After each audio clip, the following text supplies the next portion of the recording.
विकास के लिए मुख्यमंत्री ने जो ड्रीम रखा है उसको विधानसभा में हम लोग रखेंगे। तो देखिए, आज बिहार विधानसभा का बजट सत्र पेश होगा और देखिए विधानसभा चुनाव से पहले ये अंतिम बजट पेश होगा। ऐसे में देखना यही होगा कि इस बार सरकार के जो मुद्दे होते हैं वो क्या होते हैं, किन वर्ग पे ज्यादा फोकस होता है। हालांकि हमेशा से ही नीतीश सरकार की जो प्राथमिकता रही है वो महिलाएं रही हैं, युवा रहे हैं, शिक्षा, स्वास्थ्य, ये तमाम ऐसे मुद्दे हैं जिस पर नीतीश सरकार की हमेशा से ही नजर रही है। और इस बार क्योंकि विधानसभा का चुनाव है तो चुनाव से पहले क्या नीतीश सरकार के मुद्दे यही होते हैं या कोई और मुद्दे होते हैं, ये आज पता चल जाएगा। तो आज बिहार विधानसभा में बजट पेश होना है। बिहार के विकास के लिए माननीय मुख्यमंत्री जी ने जो ड्रीम रखा है उस पूरे को प्रेजेंटेशन हम लोग बिहार विधानसभा में देंगे।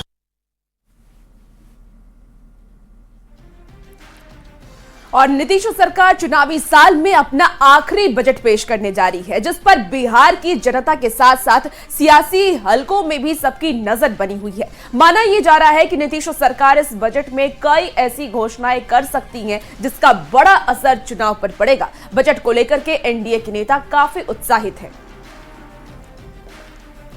तो आज बजट सत्र है और ऐसे बजट सत्र को लेकर के नेताओं में भी खास उत्साह है, जनता में तो उत्साह है ही क्योंकि जनता के लिए ये बजट पेश होना है।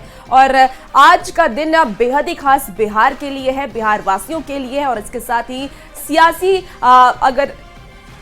सियासी मुद्दों से भी अगर देखें तो आज का दिन बेहद ही खास है कि विपक्ष आज के बजट को लेकर के क्या सोचता है। आज पेश होगा बिहार का बजट। तो बड़ी खबर आपको इस वक्त बता रहे हैं जहां बजट को लेकर के एनडीए नेता काफी उत्साहित है। आज विधानसभा में बजट पेश होना है, बजट से होगी बिहार की बल्ले बल्ले। तो बिहार का विकास आने वाले वक्त में कैसा हो इसको लेकर के आज बजट पेश किया जाएगा। और आज का दिन हर मायने में खास होने वाला है। बजट को लेकर के एनडीए के नेता काफी उत्साहित है। हालांकि विपक्ष इस बजट से क्या सवाल उठाते हैं ये तो अब आने वाले वक्त में पता चलेगा, लेकिन आज का दिन बेहद ही खास बिहार के लिए। बिहार का बजट आज पेश होने वाला है और विधानसभा चुनाव से पहले ये आखिरी बजट नीतीश सरकार पेश करेगी।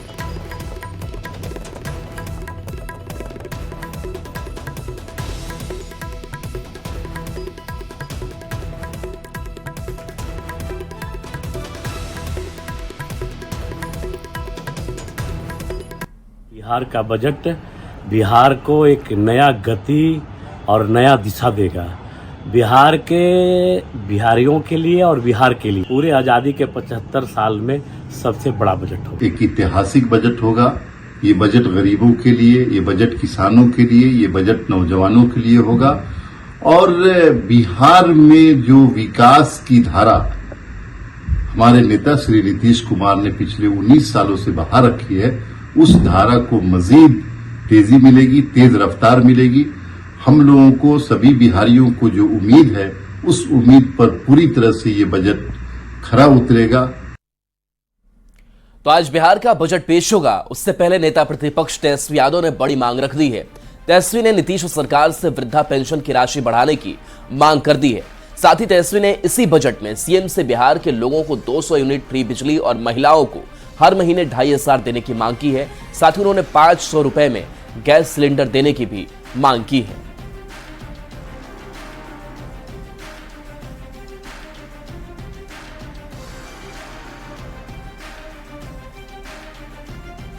हमारा पहला मांग है, चाहे वृद्धा पेंशन हो, दिव्यांगों का पेंशन हो या विधवा पेंशन, इसको 400 से बढ़ा करके जो है 1500 रुपए किया जाए।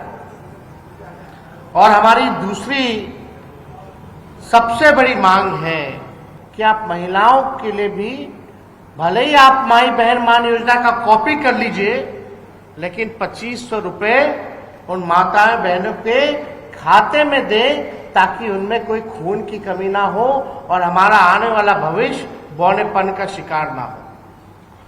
ये काम कम से कम मुख्यमंत्री करें। चूल्हा नहीं जल रहा है इस महंगाई के चक्कर में, तो गैस सिलेंडर का भी कम से कम 500 रुपए करें। और 5 लाख नियुक्ति पत्र हम लोगों ने बांटा था, 3 लाख नौकरी प्रक्रिया झील करा के आए थे, उसके बाद से स्थिर पड़ गया है।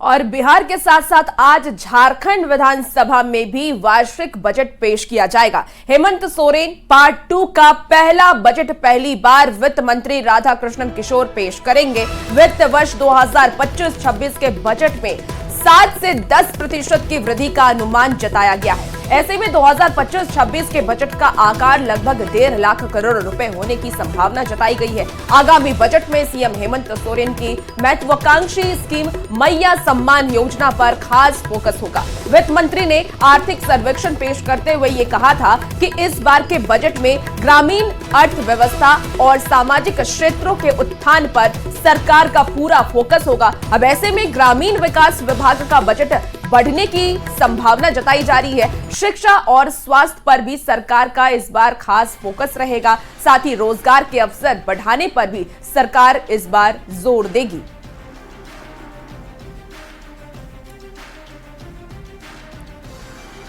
तो आज बिहार के साथ साथ झारखंड का भी बजट पेश होना है और ये हेमंत सोरेन पार्ट 2 का पहला बजट होगा। ऐसे में झारखंड की जनता को भी इस बजट से काफी उम्मीद है कि आने वाले वक्त में झारखंड का विकास कैसे हो।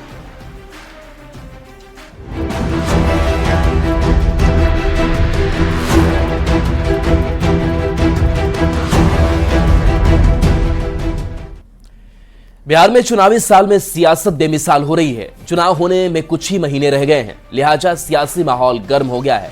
बिहार में कमजोर पड़ी कांग्रेस को फिर से खड़ा करने में जुटी राहुल गांधी की टीम ताबड़तोड़ बिहार का दौरा कर रही है और अब तो कांग्रेस प्रभारी कृष्णा अल्लावरू ने कांग्रेस को ए टीम बताकर खलबली मचा दी है। क्या इस पर आरजेडी का जवाब, इस रिपोर्ट में देखिए। बिहार में कांग्रेस पार्टी अब ए टीम, आरजेडी का दावा बड़ा कद हमारा, चुनावी साल सियासत बेमिसाल, बड़े भाई छोटे भाई की भूमिका पर घमासान। कांग्रेस का ये हाथ अब कमजोर नहीं, इस हाथ को बिहार में मजबूत करने में जुट गया है कांग्रेस का केंद्रीय नेतृत्व, कांग्रेस का सांगठनिक महकमा और कांग्रेस की चुनावी टीम। मिशन बिहार के ऑपरेशन में जी जान से जुट गए कांग्रेस के सबसे बड़े नेता राहुल गांधी के सबसे बड़े दिमाग कृष्णा अल्लावरू, महिला कांग्रेस अध्यक्ष अलका लांबा और बिहार में कांग्रेस की कमान संभाल रहे डॉक्टर अखिलेश प्रसाद सिंह। यही वो चेहरे हैं जो बिहार में कांग्रेस के लिए रणनीति तैयार कर रहे हैं और दावा कर रहे हैं कि कांग्रेस बिहार में अब ए टीम है, जिसके जवाब में आरजेडी कह रहा है हमारा कद बड़ा है। कांग्रेस इस बार बिहार की जनता की ए टीम बन के काम करना चाहती है और संगठन को मजबूत करना चाहती है। राजद हमेशा बड़ी पार्टी रही है और आगे भी सरकार बनाने के लिए हम लोग पूरा प्रयास कर रहे हैं कि तेजस्वी यादव मुख्यमंत्री हो, ये जनता ने तय कर लिया है, इसलिए कांग्रेस भी शामिल है उसमें। चुनावी साल में कांग्रेस लगातार चाल चल रही है। आरजेडी चाहे जो कह ले, कांग्रेस ने अभी से ही दावा ठोक दिया है कि कम से कम 70 सीट पर कांग्रेस चुनाव लड़ेगी। लेकिन आपको बता दें, कांग्रेस का मेरा मानना है 70 सीट से नीचे हम लोग नहीं लड़ेंगे। हम लोग 70 सीट कम से कम लड़ेंगे, उससे अधिक हो सकता है। कांग्रेस क्यों खुद को ए टीम बता रही है, इसे जानने के लिए आपको लोकसभा चुनाव में कांग्रेस के स्ट्राइक रेट को समझना होगा। बिहार में कांग्रेस 9 सीट पर लड़ी और मात्र 3 सीट जीती। कांग्रेस का स्ट्राइक रेट 33% था, जबकि आरजेडी 23 सीटों पर लड़ा और मात्र 4 सीट ही जीत पाया, जिससे आरजेडी का स्ट्राइक रेट 17% रहा। यानी लोकसभा में कांग्रेस से आरजेडी की लगभग आधा स्ट्राइक रेट है।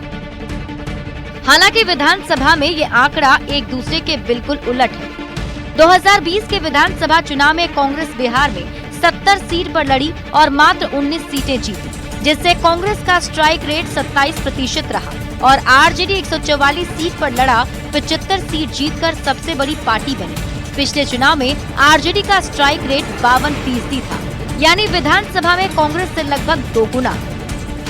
लिहाजा इस बार ये देखना दिलचस्प होगा कि महागठबंधन में बड़े भाई और छोटे भाई की भूमिका में कौन रहता है। पटना संवाददाता धर्मेंद्र कुमार के साथ ब्यूरो रिपोर्ट, न्यूज़ 18।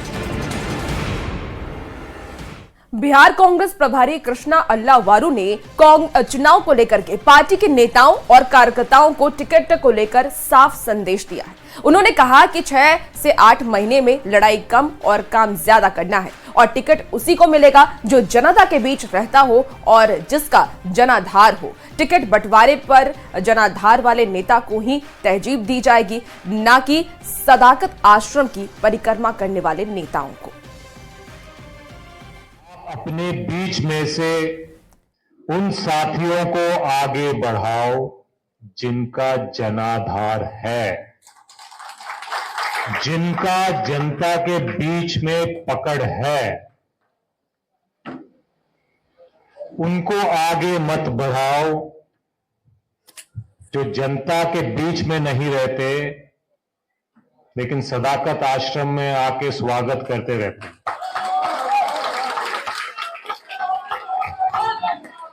उनको आगे, मैं दोबारा कह रहा हूं, और ये हर वर्ग, हर समाज, हर तबके के लिए लागू है टिकटों के मामले में। और अब बात बिहार में एनडीए के सीएम फेस को लेकर जारी सियासत की। जेडीयू के राष्ट्रीय कार्यकारी अध्यक्ष संजय झा ने न्यूज़ 18 से खास बातचीत में यह साफ कर दिया है कि एनडीए में नीतीश के नाम पर नो कंफ्यूजन है। नीतीश ही जेडीयू के नेता और एनडीए के मुख्यमंत्री हैं। और क्या कहा, इस रिपोर्ट में देखिए।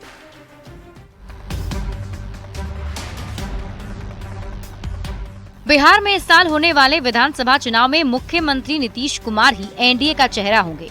सीएम नीतीश के चेहरे पर ही एनडीए चुनाव लड़ेगा, इस पर कोई असमंजस की स्थिति नहीं है। रविवार को न्यूज़ 18 से बातचीत में जेडीयू के राष्ट्रीय कार्यकारी अध्यक्ष और राज्यसभा सांसद संजय झा ने एक बार फिर से ये साफ कर दिया कि कहीं कोई लेकिन परंतु नहीं है। सीएम नीतीश ही जेडीयू के नेता हैं और एनडीए के मुख्यमंत्री हैं। आज के डेट में नीतीश कुमार जी हम लोगों के नेता हैं और एनडीए के मुख्यमंत्री हैं और उन्हीं के नेतृत्व में हम लोग चुनाव लड़ेंगे। एनडीए की ओर से सीएम फेस को लेकर बार बार उठ रहे सवालों पर संजय झा ने विराम लगा दिया। सियासी पोस्टरबाजी के जरिए सीएम नीतीश कुमार को खटारा बताने पर भी संजय झा आरजेडी पर बिफरे और ये पूछ डाला कि क्या घर परिवार में बूढ़ा होने पर भी नेता प्रतिपक्ष तेजस्वी यादव किसी को ऐसे ही खटारा बोलते हैं क्या? नीतीश कुमार जी ने अपना जीवन सब कुछ समर्पित कर दिया इस बिहार के लिए। अपना कुछ नहीं है, सब कुछ निछावर कर दिया इस बिहार को बनाने में। तो आपके घर में कोई बुजुर्ग होते हैं, आप ऐसी भाषा यूज करते हैं। संजय झा यही नहीं रुके, खटारा का जवाब खराब शासन व्यवस्था से दिया। तेजस्वी के पिता लालू प्रसाद और मां राबड़ी देवी के खराब शासन काल की याद दिलाई और कहा कि एक वक्त था जब लालू राबड़ी के दौर में थाने में ठेलकों गाड़ियां बंद पड़ी रहती थी। आलम ऐसा था कि थानेदार यानी थाने के कप्तान को खुद गाड़ी ठेल कर चालू करनी पड़ती थी। धक्का मार के थानादार साहब धक्का मार रहे हैं, वहाँ से बिहार को नीतीश कुमार यहाँ तक लाए। थाना में कागज नहीं होता था एफआईआर करने के। चुनावी साल में नीतीश कुमार की उम्र और स्वास्थ्य को लेकर निशाना साधने पर संजय झा ने कड़ी आलोचना की। कहा जिस शख्स ने बिहार को विकसित बिहार बनाने में खुद को न्यौछावर कर दिया, उसका अपमान करके भी तेजस्वी का सत्ता में आने का सपना पूरा नहीं हो पाएगा। हालांकि ये तो बिहार की जनता के हाथ में है, देखना होगा जनता का जनादेश क्या होता है। Bureau report, news 18। और इसी बिचारा से बड़ी खबर आ रही है, जहां शादी समारोह में फिर जानलेवा फायरिंग हुई है। आपको बता दें कि गोली लगने से एक बच्चा घायल हो गया। बच्चे के सिर में गोली लगी है। जयमाला के दौरान ये फायरिंग की गई। उद्वंत नगर के तितरिया गांव की यह घटना बताई जा रही है। इलाज के लिए पटना उसे रेफर किया गया। बच्चे को तस्वीर टीवी स्क्रीन पर आप देख रहे हैं, जहां फायरिंग करने वालों की अब तक पहचान नहीं हो सकी है। घटना की जांच में पुलिस प्रशासन जुटी हुई है। इस वक्त की आपको बड़ी खबर आरा से बता रहे हैं और ये 2 तस्वीरें देखिए जहां जयमाल के दौरान फायरिंग की गई। उद्वंत नगर के तेतरिया गांव की यह घटना है और इस फायरिंग में ही एक बच्चे को गोली लग गई, उसके सिर में गोली लग गई, उसे अस्पताल में आनन फानन में भर्ती कराया गया और फिलहाल पुलिस जांच में जुटी हुई है कि किसने गोली की, किसने फायरिंग की। कैसे हुआ है? कौन मारा है? तेतरिया में हम नहीं देखे, घर पर है हम लोग, बाहर ताली मार के कौन मार दिया? क्या मरता है तू? काहे से कर कुछ लेकर के देखो, रास्ता में बहुत सारी भारी कल मिले लेके। पहले से कोई झगड़ा हो रहा था को लेके हमर बा पहले से कोई झगड़ा हो रहा था? ना झगड़ा नहीं के भाई। कूट के दे रहे घर में खर्ची निकल डोल बना के मार है ना धुने पेस्टेड के लिए बांसो उहे न दिए सो। पहले से कोई दुश्मनी ना रहा है? पहले से दुश्मनी रहे नहीं खेनु कोनो। ये कहना से भाई हमरा ना माने कोई लड़का के दादा के भी हत्या भई है ना गोली मार के। हां कितना साल पहले, कितना दिन पहले? साल से एक महीना बेसी होत है। और दरभंगा से बड़ी खबर है, जहां कादराबाद मोहल्ले में ट्रांसफार्मर रिपेयरिंग वर्कशॉप में भीषण आग लग गई। आग लगने से कई ट्रांसफार्मर जलकर खाक हो गए। मौके पर पहुंची 6 फायर ब्रिगेड की गाड़ियों ने घंटों मशक्कत की, जिसके बाद आग पर काबू पाया जा सका। आग से लाखों का नुकसान हुआ है। हालांकि गनीमत ये रही कि इससे किसी जान माल की हानि नहीं हुई। अंदर में पूरा तेल का डूबा हुआ पानी से घुसेगा ना, इसको फोम मारना पड़ेगा। तो देखिए कैसे आग ने तांडव अपना मचाया है और ट्रांसफार्मर वर्कशॉप की तस्वीर आपको दिखा रहे हैं, जहां पर भीषण आग लग गई और इस आग से नुकसान जरूर हुआ है। हालांकि किसी के जख्मी होने की खबर नहीं है। कड़ी मशक्कत की गई फायर ब्रिगेड की टीम की तरफ से, जिसके बाद से इस आग पर काबू पाया जा सका। करके ठीक है ना, लाइट सबका स्विच दे करके 2-4 मिनट बैठे हैं। उसके बाद गेट बंद करके हम लोग जहाँ की निकलने की कोशिश किए हैं तो ट्रांसफार्मर यहाँ है, ट्रांसफार्मर पे 2 बार मारा पड़ाक पड़ाक आग की तरह। वो आग लुक्का निकल के यहाँ एक गिरा, उसको लाट से मैंने बुता दिया। जब तक उसको बुता के आया है तब तक देखे कि इधर पूरा लग गया। तो अकेले सर 4-5 सिलेंडर मैंने घींच करके मारा, लेकिन संडे का दिन था, अकेले मैंने था, कंट्रोल नहीं हुआ। ये ट्रांसफार्मर का जो है ना पार्ट्स, ट्रांसफार्मर का जो कॉइल जो होता है दूध वाला, पीतल वाला, हाँ, वही सब बनता है यहाँ। और उसी सब का जो रद्दी जो रखा गया था वही सब। और इसी बीच भागलपुर से भी बड़ी खबर आ रही है, जहां आमापुर गांव में भीषण आग लगी है। फूस के 2 घर जलकर इसमें खाक हो गए। आग ने तांडव मचाया है। आग में जलकर 5 बकरियों की मौत हो गई। गांव वालों ने आग पर काबू पा लिया है। बड़ी खबर आपको भागलपुर से बता रहे हैं, जहां आमापुर गांव में भीषण आग लगी है। फूस के 2 घर इसमें जलकर खाक हो गए हैं। तस्वीरें टीवी स्क्रीन पर आप देख रहे हैं, जहां देखिए किस तरीके से फूस के जो 2 घर हैं वो जलकर खाक हो गए। हालांकि इस आग में 5 बकरियों की भी मौत हो गई है, वो भी झुलस गई और उसकी मौत हो गई। हालांकि गांव वालों ने आनन फानन में किसी भी तरह आग पर काबू पाया। और पटना से बड़ी खबर, जहां एसआई पर शराब माफिया ने हमला किया है। अगमकुआं थाना के एसआई अमित कुमार पर यह जानलेवा हमला हुआ है। ईंट से कूच करके लहूलुहान कर दिया। 2020 बैच के दारोगा अमित कुमार हैं। अगमकुआं थाना स्थित कुम्हार मुसहरी में यह जानलेवा हमला हुआ है।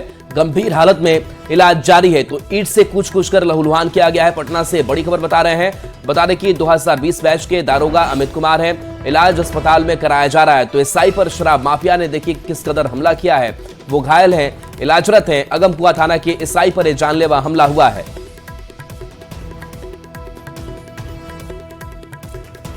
10:30 बजे के आसपास सूचना मिली कि अगमकुआं थाना अंतर्गत कुम्हार मुसहरी के पास उसके बीट पदाधिकारी जब बीट भ्रमण कर रहे थे, उन्हें शराब बेचने की सूचना प्राप्त हुई थी। सूचना के सत्यापन में जब वहां पहुंचे तो वहां पर उपस्थित कुछ असामाजिक तत्व उनके साथ झड़प कर लिए, जिसमें उन्हें मामूली चोटें आई। इस पर अग्रतर कार्रवाई करते हुए प्राथमिकी दर्ज कर 4 लोगों को निरुद्ध किया गया है। और इसी बीच दरभंगा से भी बड़ी खबर आ रही है, जहां डीटीओ लिखी गाड़ी ने युवक को रौंद दिया है। ट्रक का पीछा करने के दौरान ये हादसा हुआ। बाइक पर सवार थे 2 युवक। एक युवक की मौके पर ही मौत हो गई, जबकि दूसरा युवक गंभीर रूप से घायल है। दरभंगा डीटीओ नहीं उठा रहे हैं फोन। दरभंगा डीटीओ की गाड़ी से ये हादसा हुआ है। बड़ी खबर आपको दरभंगा से बता रहे हैं, जहां डीटीओ लिखी गाड़ी ने एक युवक को रौंद दिया। युवक की मौके पर ही मौत हो गई। हालांकि जो दूसरा युवक है वो फिलहाल गंभीर रूप से घायल है। पिता का नाम पूछे, वो बताने में असमर्थ हुए। फिर लाल बाबू महतो पता किए तो मेरे घर के बगल में था। जाके जानकारी लिए कि लड़का घर में है कि वो बताया गया कि नहीं दरभंगा गए हैं। तब फिर हम पता किए, यहाँ गाड़ी नंबर मंगवाए। गाड़ी नंबर से जो है पता चला कि लाल बाबू महतो और इसके पिताजी हुए हीरा महतो। और यहाँ आने के बाद बहुत सारे ग्रामीण या जो भी यहाँ देखे हैं उन लोगों का कहना है ये जो घटना हुई है वो डीटीओ की गाड़ी से हुई। सिमरी पंचायत के हैं, मुखिया जी के घर के पास है उनका घर। हीरा महतो का लड़का, वो दरभंगा। क्या नाम है मृतक का? लाल बाबू महतो। वो दरभंगा जाने के क्रम में डीटीओ, बहुत लापरवाही है डीटीओ के द्वारा। यहाँ पर लूट खसोट होता जा रहा है। 10,000 हट। बड़ी खबर समस्तीपुर से है, जहां 2 कार के बीच आमने सामने की टक्कर हो गई, जिसमें कुल 6 लोग घायल हो गए हैं। 2 की हालत गंभीर बनी हुई है, जिन्हें पटना पीएमसीएच रेफर किया गया था। हालांकि उन्हें निजी अस्पताल में भर्ती कराया गया है। घटना मुफस्सिल थाना क्षेत्र के मोहनपुर पुल के पास की है। बताया जा रहा है कि एक कार में सवार लोग बारात जा रहे थे, जबकि दूसरी कार सामने से आ रही थी और बेकाबू होकर सामने से आ रही कार से टकरा गई।